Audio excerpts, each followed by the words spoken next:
Well, the Nashville Predators are officially in the playoffs, but there's a bit of a melancholy tint over it, and that is because the health of Juuse Saros is now in question. The latest on him, and what are the Preds' playoff chances if he doesn't get back healthy?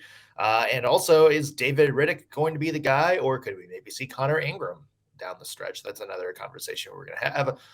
And we haven't even talked about the game last night yet. One of the craziest games I can remember being a part of as a Predators fan in quite some time.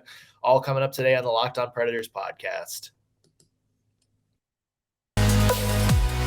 Your Locked On Predators, your daily podcast on the Nashville Predators.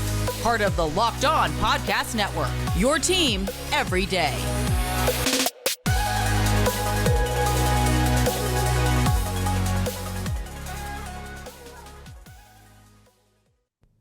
Thank you for making Locked On Predators your first listen of the day. I'm Nick Morgan. I'm a writer and editor at ontheforecheck.com, and I have a partner in crime who, like me, is very, very tired.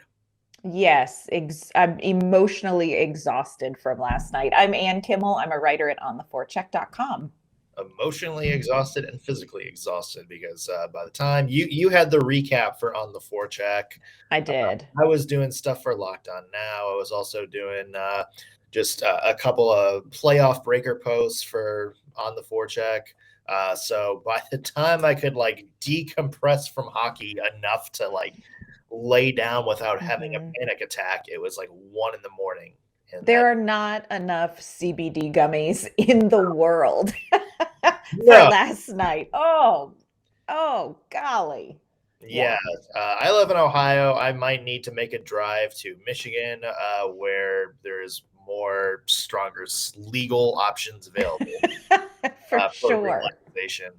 Normally we start off, we do our recap from the game, we do the one word, all that good stuff, but we have to jump straight to the meat and potatoes of Joe, and that's Juuse Saros. For those of you who didn't see the game last night, Saros sometime late in the third period, still not exactly sure when, got up. It was right before Preds power play. Went to the bench, kind of looked like he was favoring his leg a little bit. Trainer looked at him, took him down the hallway, and when you saw him walk down the hallway, and I think that's when people realize, okay, something's wrong. This isn't just an equipment issue. This isn't, he got just a hard shot off the leg or something like that. And he looked in pain, and a couple of trainers had to actually kind of put them under their arm and kind of carry him down. It didn't look good, and that of course would change everything for the Nashville Predators over this last couple of weeks of the season. Yeah, he definitely could not make it down the tunnel without assistance, and I think the collective stomachs dropped in Nashville because Juuse Saros is truly a key to the Predators getting to the offseason and hope of them having success in the offseason. So much of that rests with his great performance this season. And it was a really odd moment because you couldn't pinpoint any sort of contact or any particular play where something happened. You kind of saw him get up in the crease and sort of adjust, kind of shift his weight. And then the next thing you know, he's going off and down the tunnel. And this is huge. I can't think of another player, including Forsberg, including Josi, including Duchesne, that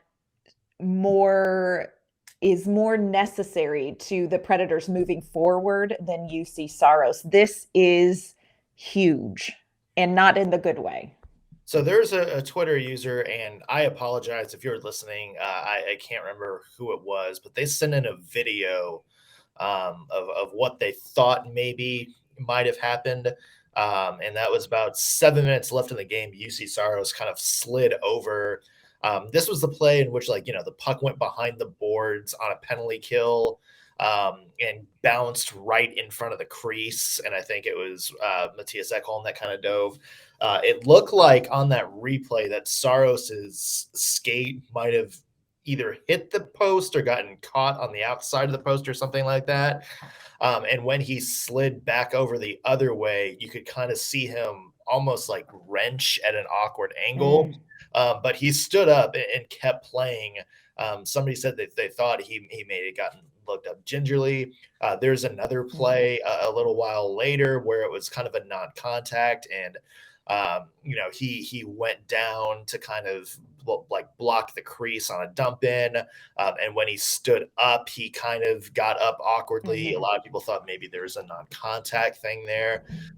We don't know. We are expecting to hear more from John Hines later today. He said he didn't have a update last night. He said he was going to be checked out and evaluated today. As you mentioned, though, Ann, I mean, even if this is like a minor thing, like just, a tweaked ankle, something like that, that's something the Preds can't afford. I mean, they can't have Juuse Saros anything less than 100%. This is one of those positions where you just can't substitute in, and again, like I said, this is so much bigger than even losing Roman Josi, who's having a phenomenal year. Juuse Saros is irreplaceable the way that this team has decided to go forward with their goaltending decisions. And this is nothing, hear me, this is nothing against David Rittich. Personally, David Rittich probably is not a playoff contention goaltender. And I say that with love in my heart for him, because I think that's the nicest way to say what you really want to say right now. I mean, he's an NHL goaltender, so he's not nothing. But this is not somebody who the Predators, I think, can feel confident playing in front of in a playoff scenario, especially against a team like the Calgary Flames or, God forbid, the Colorado Avalanche. Juuse Saros has, in each of the games against the Calgary Flames, he has really performed so well, and that's been a very important component of the success the Predators have had in those matchups.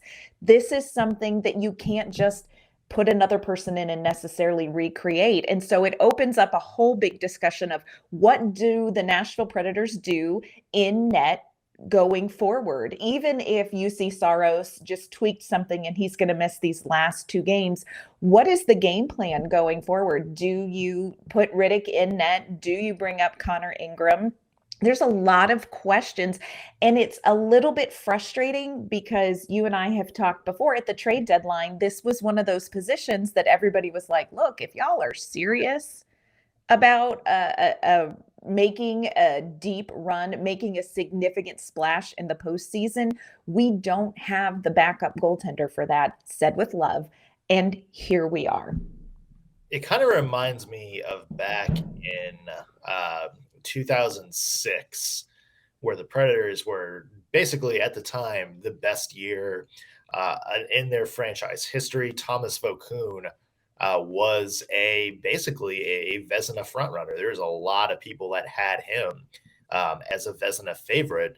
And then with a few weeks left in the year, he had I can't remember exactly what it was, but it was some kind of condition, like a blood clot condition or something like that. Long story short, he winds up missing the rest of the year. Chris Mason comes in.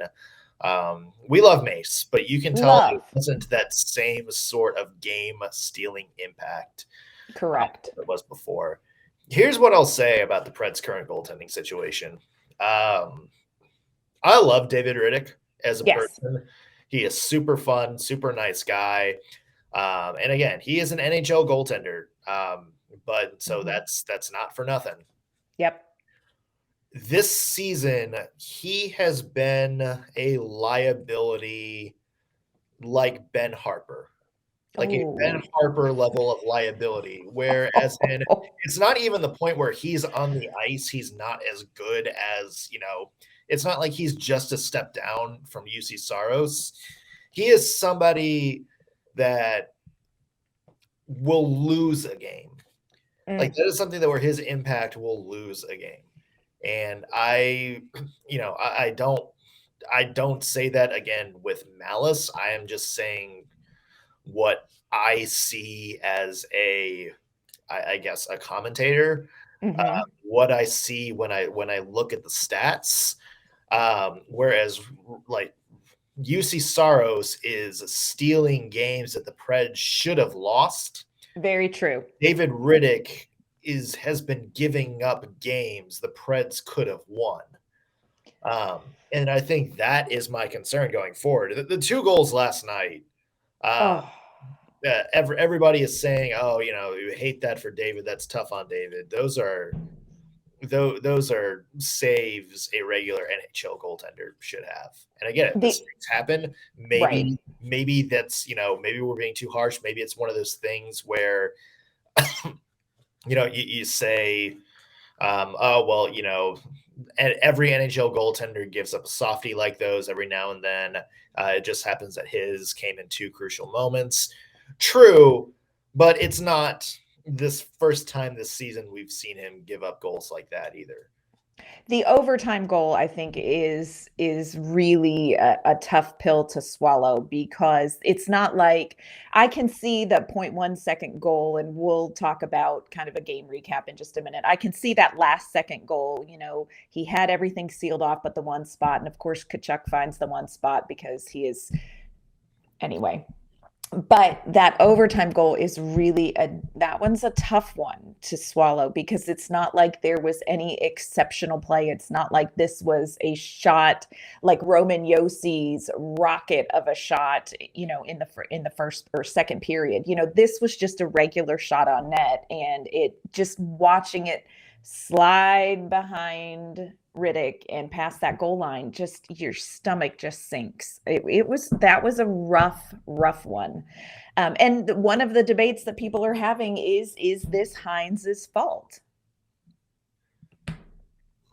I mean, I think people are saying that from like the point of view where he shouldn't have been playing Saros this many games, but you saw firsthand why he was. Right. Yeah. I mean, what do you do if, let's say this was, a couple of weeks ago, like, let's say this was the game. I'm just trying to pick a game. Let's just say this was a game that Juuse Saros stole, in which the Predators gave up 40 shots or something like that. And instead of the Predators winning like 4-1 or, 3-2 or whatever, they lost 7-4. Right. Then what's the criticism? Why aren't you playing Juuse Saros in your most important game of the season? Yeah. Like, what do you do there if you're John Hines? Yes, I would have loved to see Juuse Saros maybe get some breaks down the stretch, especially because of the volume he is. But what's the better option for the Preds? Right. Like, what else? What games do you sacrifice? What games are you comfortable saying, okay, we're going to give this one up? Because there are so many that Juuse stole. And if there's anybody to blame for that, it's the Nashville Predators as a whole for the last 2 months, sweating it out against these bad NHL teams, giving up 40 to 50 shots a game in a game where your defense should be stepping up and making some plays. And now you're going into like the late run of the season when you have all these back-to-backs, having to win, having to play. Yes. Saros. So if you're going to blame anything, just blame the way the Preds have been playing. Yes.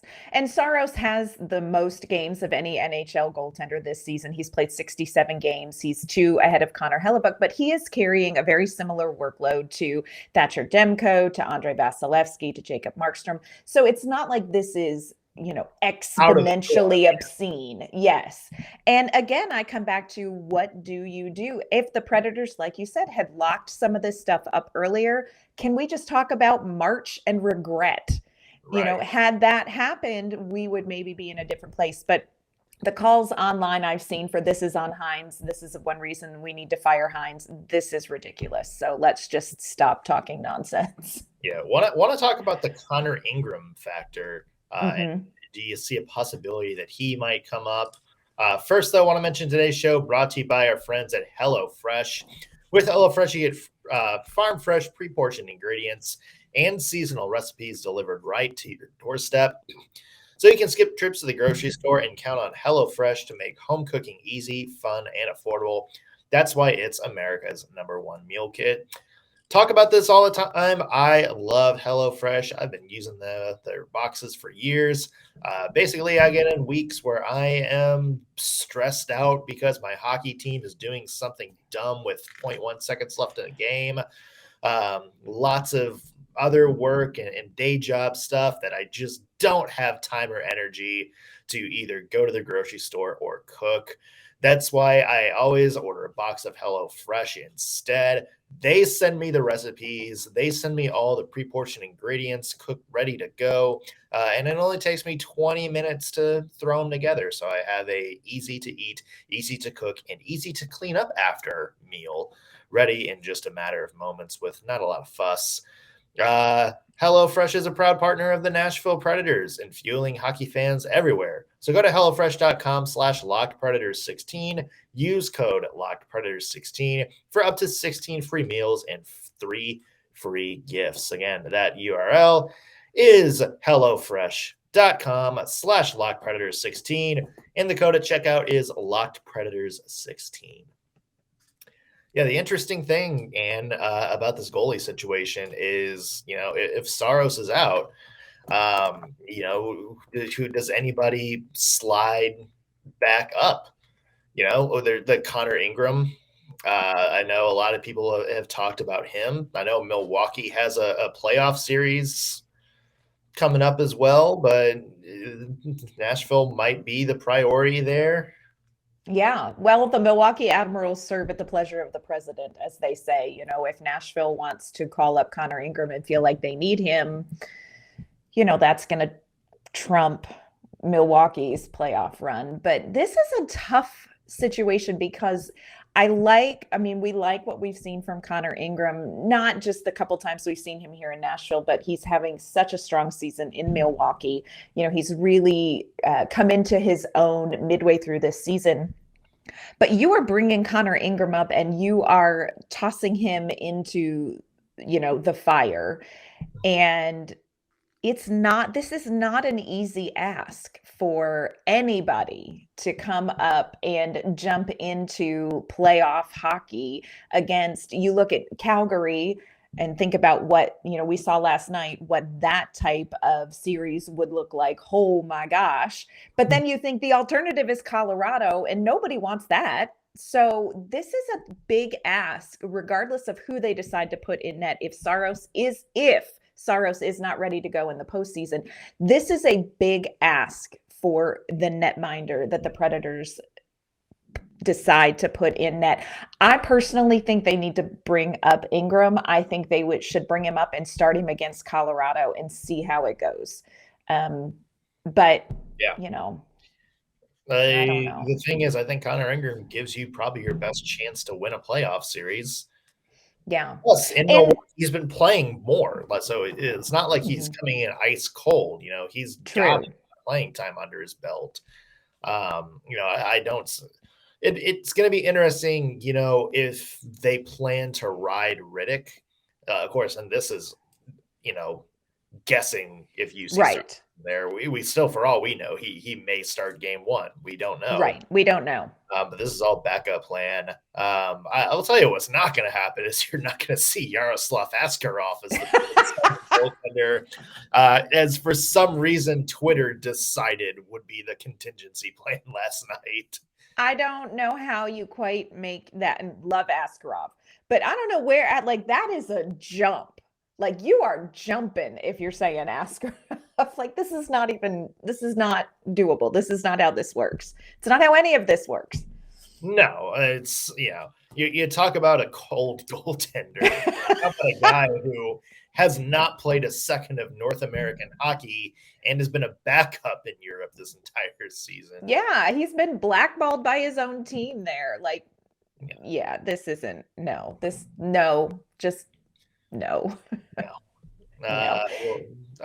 talk about the game last night, Ann. Oh, Lord. It was wild. Insane. Yeah. This was exhausting. Yeah, so the Predators went back and forth. For those of you who didn't see it, you probably heard about it. Preds were up 4-3 late in the game. The countdown was on, and with 0.1 second left on the clock, Matthew Tkachuk tied the game. And then on a pretty lackluster overtime, Elias Lindholm won it for the Calgary Flames. Again, Preds wound up clinching a playoff spot anyway, which some reason we haven't even talked about yet. I know we're still not there. Yeah, we're still not there. Thanks to Vegas losing a shootout as well. Let's start with the game though. And what's your word to describe last night's game? I really had to filter to get through the, FCC compliant words, but I finally decided that the best one word to describe this game is to quote the legendary voice of wisdom and truth, Ron Burgundy, by saying, "I'm in a glass case of emotion. I'm in a glass case of emotion." This game was the most, truly one of the most exhausting, intense, physical, what the hell is happening? Oh my gosh, we're going to win it. What in the flag nog? Everything. I mean, there were great things about it. The Predators battled hard. This was a strong game for the top guys. It had a playoff feel to it. So there were some good things to it. There were some bad things to it. When Juuse Saros goes off the ice injured, you don't emotionally recover from that. You felt the crowd deflate. You really. Oh, instant. Yeah. Instant effect in Bridgestone Arena and around Nashville for people watching. So it just was a glass case of emotion. And also the penalty box, I'm going to start referring to as a glass case of emotion because so many fights ended, with people at one point there were 4 Predators in the penalty box in the beginning of the second period. So this was just high emotion game. Ron Burgundy nailed it. Yeah, the penalty box thing kind of brought shades back to that one with Jets game where there's 6 players in there. It kind of looked like that new stuffed crust pizza commercial where just everybody's in the room having to move around. Yep. This game reminded me of the entire series Game of Thrones. This entire series, this entire game was like Game of Thrones. It starts off, you're not sure what's happening, but there's a lot of action going on. People are swinging swords, getting their heads chopped off, fighting out on the ice, all that kind of stuff. You kind of pick it up. It picks up in the middle of the game. The Preds start showing some spunk. It looks like, this is going to be kind of an all-time game that fans remember for the rest of their lives. And then the final season, a.k.a. the final 5 minutes of the game, it just all falls apart and just becomes one of the most emotionally deflating experiences I think Preds fans have had, to the point where it's like people aren't even celebrating the Preds being in the playoffs. You almost can't get to it. You almost can't get to it because it's like the game itself was kind of like a microcosm of, how fans have kind of feel about the Nashville Predators right now. The Juuse Saros thing, nobody's really quite enjoying that. And it just goes like all of this, entire sort of it's just like one of those things. It's like, what was the point of all that? Why did I stay up to watch this? Why am I investing all this time in this? If I'm just going to have this sort of ending that makes me feel bad. Right. No, this was a game. Had I not been recapping it, I would have had to step away at times just to kind of regain my Jesus, because it was all that.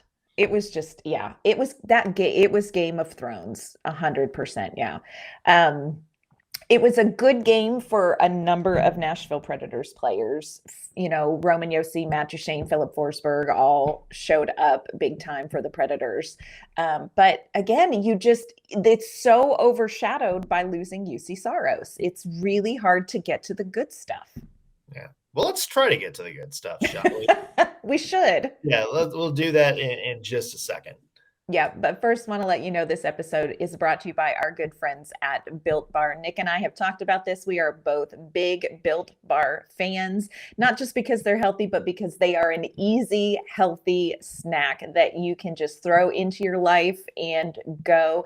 Built Bars are covered in 100% real chocolate, even their Built Bar Puffs, which are a protein-infused marshmallow. I know it sounds science fiction, but honestly, it's just delicious. They have all sorts of great flavors at Built Bar. They have a cinnamony churro. They have a mint brownie. They have a double chocolate that will knock your socks off if you like chocolate. And the great thing is Built Bar are packed full of protein. Most Built Bars have 130 calories, only 4 grams of sugar, 4 net carbs, and they are packed with 17 grams of protein. So you can grab a Built Bar, enjoy that sweet chocolatey taste, great flavor, and know that you've made a better choice than the Kit Kat that you normally go for at 3 o'clock. So take a look at Built Bar. They have, again, great flavors: coconut, coconut almond, cherry barcia. Literally, if there is a flavor you like, Built Bar probably makes it. And they are always coming out with new flavors every month. So check out their website at built.com and see what they have available. At Built Bar, they are all about the taste, and you get tons of protein with it. Go to built.com, use promo code LOCKED15, and you can get 15% off your order. That's promo code LOCKED15 for 15% off at built.com. So for the 8th year in a row, the Nashville Predators are in the playoffs, Anne. Yay! Which is kind of a wild road to get there, considering a lot of us didn't really think that. No. So Preds 8 consecutive playoff appearances, tied for the second longest streak in the league. They are tied with the Washington Capitals. The only team ahead of them is the Pittsburgh Penguins, has 16 consecutive playoff appearances and 3 Stanley Cups. So, the Preds have been to the playoffs more often over the past little bit than, teams like the Boston Bruins, the Tampa Bay Lightning, who are a dynasty right now, the Chicago Blackhawks, who, have won 3 Stanley Cups over the past decade. So I don't think this kind of consistency, Anne, is anything that Preds fans should be sort of dismissing.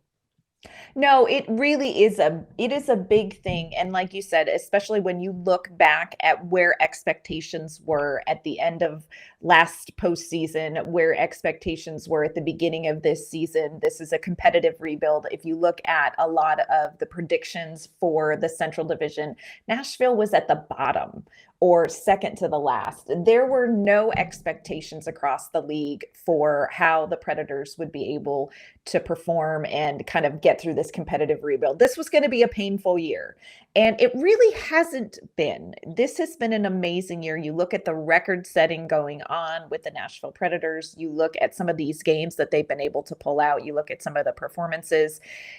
This is big. It just feels hard to get there this morning, but this is really a big thing for this franchise. And I think especially this year, this is exceeds expectations. Yeah. And that's, I know a lot of people have kind of been in the bandwagon. It's like, I hate getting to the playoffs and just losing, I'd rather, be more consistent. Getting to the playoffs is hard. Yes. This NHL. I mean, look at the last little bit. I mean, the last 2 Stanley Cup runner-ups have missed the playoffs the next year. Yes. I mean, this is no easy task to get to the postseason. And I don't think a lot of people really appreciate that.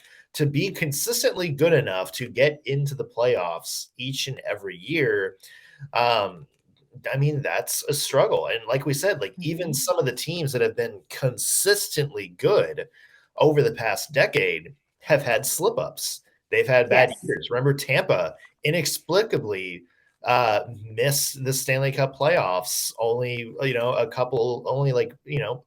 year after getting to the Stanley Cup finals. So it's nothing to dismiss. I mean, this is hard to do.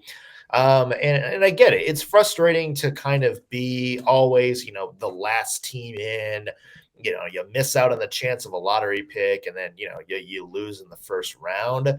But I still think getting here is an accomplishment. It's And huge. I don't think it's anything minor.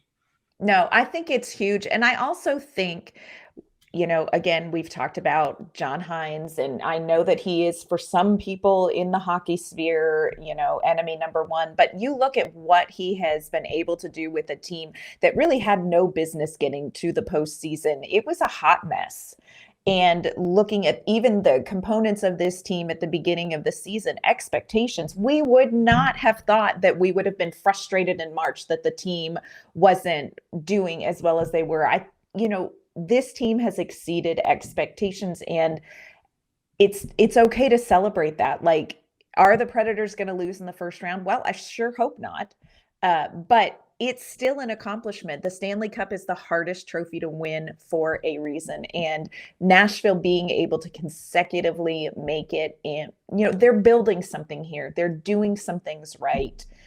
Let's hope they can do some things right into the second round. But, we'll tackle that when it comes. Let's hope. Yeah. Look, all the players setting history this year as well. Incredible. I mean, it's crazy to have, a season like Roman Josi, but look at everything he's done. He got his 93rd point last night. First player since Brian Leetch to reach that plateau, which was all the way back in 1993. He's got 2 more games to possibly add some more. An unbelievable record for defensemen, but it's not just him. I mean, Philip Forsberg having his best career season. Matt Duchene with 42 goals. He has had his best career season a year after he had 13 points. 13 points. That was all he had last season. It seems like he has that many in a game sometimes. Matt Duchene has had a phenomenal year. It's been a breakout year. He has had the talent. The circumstances have been difficult. Last night, our friend Brian Baston asked John Hines about Matt Duchene's year, how he went from 13 points last year and what the difference is in this season. And this is what John Hines had to say. I think the big thing with Matt is he's a talented player, as we all know. But I give him a lot of credit. He's come in and I think he's playing at a level competitively that gives him a chance to access his skill. He's with him and some other guys. We talked about how can you be elite drivers of a team, that your talent level says you should be there, but there's also a lot of other components. It's the way it's how competitive you are. It's your reliability and durability night in and night out to play at a high level. I think his commitment to play without the puck is very strong. Like, these guys can play against top lines, and for him it's really been the consistency level in which he's played with. And when you play at the competitive level he's played at this year, your skill is going to be able to come out. And I think it's great for him. We had a lot of discussions with him. I'm proud of him, and it's nice to see him get rewarded for the work and the commitment that he's put in to be a driver of a team. Yeah, and it's not just him either. I mean, you look at Ryan Johansson. Ryan Johansson's had it. Remember, he was also kind of on the block last year. A lot of people were expecting him to maybe get traded or cut. He's got 61 points, having a big bounce back year. And even like somebody like Mikael Granlund, huge year, who we thought had always been kind of underrated his last couple of years. He got his 51st assist last night. Only the 5th 50-plus assist season in Nashville Predators history. So I mean, you look at all of these individuals who have really bought in and stepped up their game, and that's what I think gives me a little bit of hope for the future. Of course, that's all going to depend on what happens with Philip Forsberg. Yes, but true. There is a lot to be happy about with this team this year, and there is, who I'm not going to make any bold predictions or anything, but I mean, it does give you a little bit of hope for the postseason that, maybe there's enough here. Yes. And I think the key word that John Hines said there, and I think a key word for this team this season is competitive. This team, they have dropped some ridiculous games. And we acknowledge that. I acknowledge like what happened in Seattle, y'all. They have dropped some ridiculous games. But when it comes to a team like Calgary, they are competitive. Whether it is, they've tapped into individually kind of a competitive spirit, but I think that this is a competition level, set aside talent. This is a competition level and a commitment level that I don't think we've seen from the Predators since like the Stanley Cup run, the President's Trophy year, where we've wondered like, where is the fire? And I think the Predators have that fire, and you're seeing the results of it coming on the score sheet for these players. So there is a lot to like about what we're seeing from the Predators, and there's a lot to look forward to in the postseason, but let's just hope we get Juuse Saros back. Yeah, well, we talked about the Flames potentially being a first-round playoff matchup. We could see another potential first-round playoff matchup tomorrow night. The Preds take on the Colorado Avalanche. I'll have a preview of that game tomorrow. Until then, Ann, where can the fine people find your work online? You can find my work at ontheforecheck.com, and you can find me on Twitter at AnnK_Mama on Ice. I'm Nick Morgan. You can find me on Twitter at _NS Morgan. Read my work at ontheforecheck.com. Also, be sure to follow the podcast on Twitter at LO_Predators. And if you're watching this on YouTube, be sure to like the video and leave us a comment. Let us know what you thought of today's show. That's going to do it for us today on Locked On Predators. Thank you for making us your first listen of the day. We will be back tomorrow.